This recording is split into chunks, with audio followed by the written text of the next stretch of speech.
Hello. അപ്പോൾ എല്ലാവർക്കും നമ്മുടെ ഇന്നത്തെ പുതിയൊരു വീഡിയോയിലേക്ക് സ്വാഗതം. അപ്പോൾ നമ്മുടെ ഇന്നത്തെ വീഡിയോ എന്ന് പറയുമ്പം നമ്മൾ കഴിഞ്ഞ വർഷം ഒരു ചെറിയൊരു കൂവയുടെ ചോട് ഒരു ഗ്രോ ബാഗിൽ നട്ടു വെച്ചായിരുന്നു കേട്ടോ. അപ്പോൾ അത് നല്ലോണം വിളഞ്ഞ് ഇപ്പോൾ അതിൻ്റെ തണ്ടൊക്കെ വീണ് സെറ്റായി കിട്ടിയിട്ടുണ്ട്. അപ്പോൾ ഇന്ന് നമ്മളതൊന്ന് വിളവെടുക്കാൻ പോവാണ് കേട്ടോ. അപ്പോൾ അതൊക്കെ ചെറിയൊരു വീഡിയോ ആയിട്ട് ചെയ്യുന്നതാണേ. അപ്പോൾ നമ്മുടെ വീഡിയോ ആദ്യമായിട്ട് കാണുന്ന ഒരു ചാനൽ സബ്സ്ക്രൈബ് ചെയ്ത് കാണണേ. അതുപോലെ ലൈക്ക് ചെയ്തും ഷെയർ ചെയ്തും കമൻറ്റ് ചെയ്തും നിങ്ങളുടെ സപ്പോർട്ടുള്ളതെന്ന് അറിയിക്കണം കേട്ടോ. അപ്പോൾ എന്തായാലും നമുക്ക് നേരെ വീഡിയോയിലേക്ക് പോവാവേ. അപ്പോൾ അത് ഈ കാണുന്നതാണ് കേട്ടോ നമ്മുടെ ഗ്രോ ബാഗ്. അപ്പോൾ അതിൻ്റെ അകത്ത് കൂവയുടെ തണ്ടാണ് ഈ കാണുന്നത്. എല്ലാം ചീഞ്ഞൊക്കെ വീണിട്ടുണ്ട്. ഇതുണ്ടോ, ഇതും തീർന്നതാണ് കേട്ടോ. ഇവിടെ എൻ്റെ കിഴങ്ങിൻ്റെയൊക്കെ ചെറിയ ഭാഗങ്ങളൊക്കെ ഇവിടെ കാണാൻ സാധിക്കും. നോക്കി, ഇതുണ്ടോ. അപ്പോൾ നമുക്കിതൊന്ന് ഗ്രോ ബാഗ് ഒന്ന് മറിച്ചിട്ട് നോക്കാം കേട്ടോ. ഗ്രോ ബാഗ് തിരിച്ചിട്ടപ്പോൾ തന്നെ അതിൻ്റെ കിഴങ്ങ് കാണാം കേട്ടോ. അപ്പോൾ നമുക്കൊന്ന് പൊക്കി നോക്കാവേ. ഗ്രോ ബാഗിന് വലിയ കേടുപാടുകളൊന്നും പറ്റിയിട്ടില്ല. അതുകൊണ്ട് നമുക്കിത് വീണ്ടും ഉപയോഗിക്കാം കേട്ടോ. ഇഞ്ചി നടാനോ അതുപോലെ വീണ്ടും പൂവ തന്നെ നടാനോ എന്തിനു വേണമെങ്കിലും യൂസ് ചെയ്യാം. പക്ഷെ നമ്മൾ മണ്ണ് ചേഞ്ച് ചെയ്യണം. ഞാനിവിടെ ഗ്രോ ബാഗ് മറിച്ചെടുത്തപ്പം കണ്ട കാഴ്ചയാണ് കേട്ടോ ഇത്. നോക്കിയേ, ഒരുപാട് കിഴങ്ങുകളുണ്ട് കേട്ടോ. അപ്പോൾ ഈ രണ്ടെണ്ണം നമ്മൾ ഈ ഗ്രോ ബാഗിൻ്റെ അടിയിൽ കണ്ടല്ലോ, അത് ഞാൻ അടർത്തിയെടുത്താണേ. നമ്മൾ എന്തോരം ഉണ്ടെന്ന് നോക്കാം കേട്ടോ. നമ്മൾ ഒറ്റ ഒരു ചുവട് നട്ടതാണേ.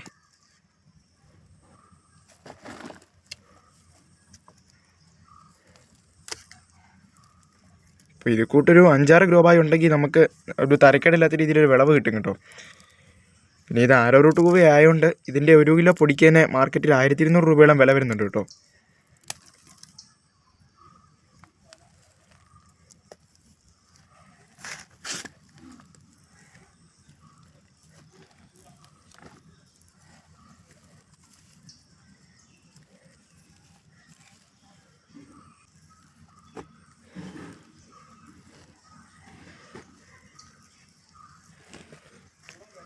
അപ്പോൾ നമുക്ക് ഒറ്റ ചോടിയിൽ നിന്ന് കിട്ടിയേക്കുന്നതാണ് കേട്ടോ ഇത്രയും കിഴങ്ങ്. നല്ല ഫ്രഷ് ആയിട്ടുള്ള ആരോ റൂട്ട് കൂവയാണ്. അപ്പോൾ നമ്മൾ കഴിഞ്ഞ വർഷം ഇതിൻ്റെ കുറേ വിത്ത് പൊടിച്ചായിരുന്നു കേട്ടോ. അപ്പോൾ നല്ല ടേസ്റ്റാണേ. നമ്മുടെ നോർമൽ കൂവ പോലെയല്ല, അതിലും ടേസ്റ്റ് കൂടുതലുണ്ട്. അതുപോലെ പൊടിയും അത്യാവശ്യം കൂടുതൽ കിട്ടുന്നുണ്ട് കേട്ടോ. മറ്റേ കൂവയൊക്കെ നമ്മൾ 2-3 വട്ടമൊക്കെ അരിക്കണമല്ലോ. ഇത് ഒറ്റ വട്ടം നമ്മൾ അരിച്ചെടുത്താൽ മതി. നമ്മളൊന്ന് കഴുകി വൃത്തിയായിട്ട് എടുക്കാം കേട്ടോ. ഇത് നമ്മളിനി വിത്തിന് വേണ്ടി യൂസ് ചെയ്യുമോ പൊടിക്കോ എന്തെങ്കിലുമൊക്കെ ചെയ്യാം കേട്ടോ.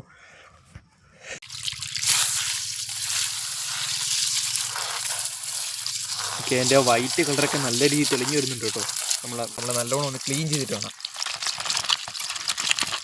നമ്മുടെ ആരോ റൂട്ട് നല്ല വൃത്തിക്ക് ഇവിടെ കഴുകിയെടുത്തിട്ടുണ്ട് കേട്ടോ. അപ്പോൾ വെറും ഒറ്റ ചോട്ടി നിട്ടിയതാണ് നമുക്ക് ഇത്രയും വിത്തുകളെ.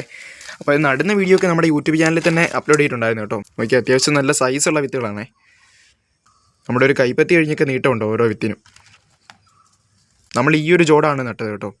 അപ്പോൾ അതിൽ നിന്ന് പൊട്ടിമുളച്ചൊരു വിത്താണിത്, ഒരു തണ്ടാണിത്. അപ്പോൾ നമ്മുടെ പറമ്പിൽ നമ്മൾ കുറേ സംഭവം നട്ടു വെച്ചിട്ടുണ്ടേ. അപ്പോൾ അതിന് അടുത്ത് നടുന്ന മാസം ആകുമ്പോഴത്തേക്കും നമ്മൾ അതൊന്ന് ഗ്രോ ബാഗിലും പല പല പാത്രങ്ങളിലൊക്കെ ആയിട്ട് നട്ടു വയ്ക്കണം.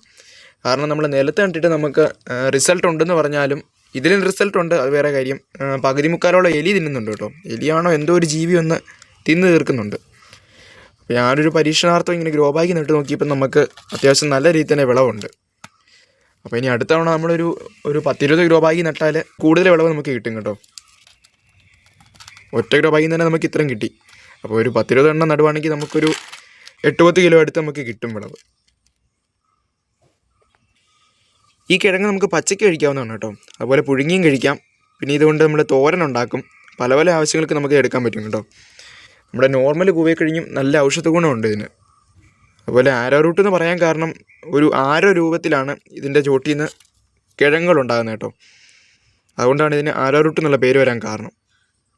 അപ്പോൾ നമ്മൾ കഴിഞ്ഞ ദിവസം അതിൻ്റെ കുറച്ച് വിത്തുകൾ എടുത്ത് വെച്ചായിരുന്നേ. ഇതുണ്ടോ,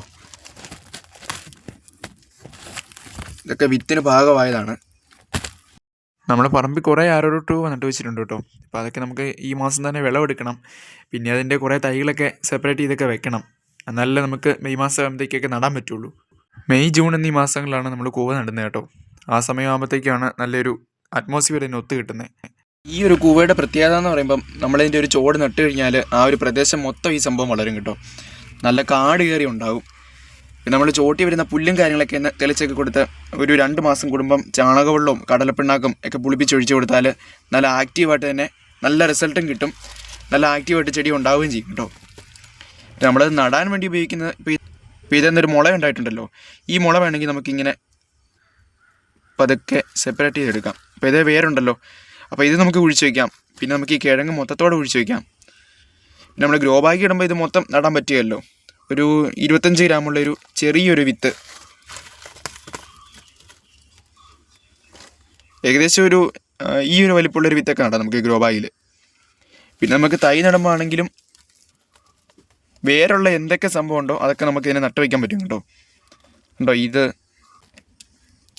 ഇതേ വേരുണ്ടല്ലോ, നമുക്കിതും നട്ട് വയ്ക്കാം. പിന്നെ ഇതിൻ്റെ വലിയ തൈകളുടെ നിന്ന് ചുവട്ടിലായിട്ട് പുതിയതായിട്ട് കിളിർക്കുന്ന ആ കിളിർപ്പുകളൊക്കെ നമുക്ക് പറിച്ച് സെപ്പറേറ്റ് ചെയ്ത് നടാം. പറമ്പിലൊരു 19ഓളം ജോഡിയുടെ നട്ട് വെച്ചായിരുന്നു കേട്ടോ. അപ്പോൾ അതൊക്കെ നല്ല രീതിയിൽ തന്നെ ആക്റ്റീവായി വളരുകയും അതിൻ്റെ തണ്ടൊക്കെ ഉണങ്ങുകയും ചെയ്തു കേട്ടോ. അപ്പോൾ നമ്മൾ കഴിഞ്ഞ ദിവസം പറമ്പിലത്തെ പുല്ലൊക്കെ ഒന്ന് വെട്ടിയായിരുന്നേ. അപ്പോൾ ആ കൂടെ നമ്മൾ അതിൻ്റെ തണ്ടുകളൊക്കെ ഒന്ന് മുറിച്ച് തടത്തിൽ തന്നെ ഇട്ട് കൊടുത്തു കേട്ടോ. അതെന്താണെന്ന് വെച്ചാൽ എന്തായാലും അതിൻ്റെ തണ്ട് കരിഞ്ഞു പോയല്ലോ, അപ്പോൾ നമ്മൾ മുറിച്ചും കൂടെ കൊടുക്കുവാണെങ്കിൽ പെട്ടെന്ന് തന്നെ ഉണങ്ങി തണ്ടൊക്കെ കരിഞ്ഞ് സെറ്റ് ആയിക്കോളും. അപ്പോൾ അതിൻ്റെ വിത്ത് അടിയിലും കിടന്നോളും. ഒക്കെ സംഭവമൊക്കെ ഒന്ന് കണ്ടിട്ട് വരാം കേട്ടോ. നമ്മൾ വിളവെടുത്ത് നോക്കിയാലേ അതിൻ്റെ അവസ്ഥ എന്താണെന്ന് അറിയുള്ളൂ. കാരണം ഞാൻ പറഞ്ഞല്ലോ, എന്തോ ഒരു ജീവിയെന്ന് അതിൻ്റെ കിഴങ്ങ് മൊത്തം തിന്നുന്നുണ്ട് കേട്ടോ. നമുക്ക് പകുതിയൊക്കെയാണ് കിട്ടുന്നത്. അതുകൊണ്ടാണ് ഞാൻ മെയിനായിട്ടും ഗ്രോ ബാഗിലും മറ്റു പാത്രങ്ങളിലൊക്കെ ആയിട്ട് കൃഷി ചെയ്യാമെന്ന് വിചാരിച്ചേ. അപ്പോൾ അന്നേരം നമുക്ക് കൂടുതൽ റിസൾട്ടും കിട്ടുന്നുണ്ട്. അപ്പോൾ ഞാനങ്ങനെ നമ്മുടെ പറമ്പിൽ വന്നിട്ടുണ്ട് കേട്ടോ. നമ്മൾ നോക്കുമ്പോഴേ കാണാം നമ്മുടെ കൂവയുടെ തണ്ട് ഇവിടെ ഉണങ്ങിക്കിടപ്പുണ്ട് കേട്ടോ. ഉണ്ടോ, ഈ കാണുന്നതാണ് അതിൻ്റെ തണ്ടേ, അതിൻ്റെ ചോടാണ് ഈ കാണുന്നത്. നമ്മൾ ജസ്റ്റ് വലിക്കുമ്പോൾ അതിങ്ങ് ഊരി പോരുന്നുണ്ട്. ഇവിടെ അതിൻ്റെ കിഴങ്ങുകളും കാണാം കേട്ടോ. നമുക്കൊരു നിസ്സാരമായിട്ട് ഊരിയെടുക്കാൻ പറ്റും. ചില കിഴങ്ങൊക്കെ അങ്ങ് അടിയിലേക്ക് പോകും കേട്ടോ. അപ്പോൾ ഞാനിപ്പോൾ ഈ ഊരിയെടുത്തത് ലാസ്റ്റ് ഉണ്ടായ കിഴങ്ങുകളാണ്. അതിങ്ങനെ മുകളിൽ വന്ന് ഇതുപോലെ സ്പ്രെഡായിട്ട് കിടക്കും. കണ്ടോ, ഇപ്പോൾ വലിക്കുന്ന ഊരി പോരുന്നില്ല. കാരണം അത് അത്യാവശ്യം നീളത്തോടെയാണ് ഉണ്ടായിരിക്കുന്നത്.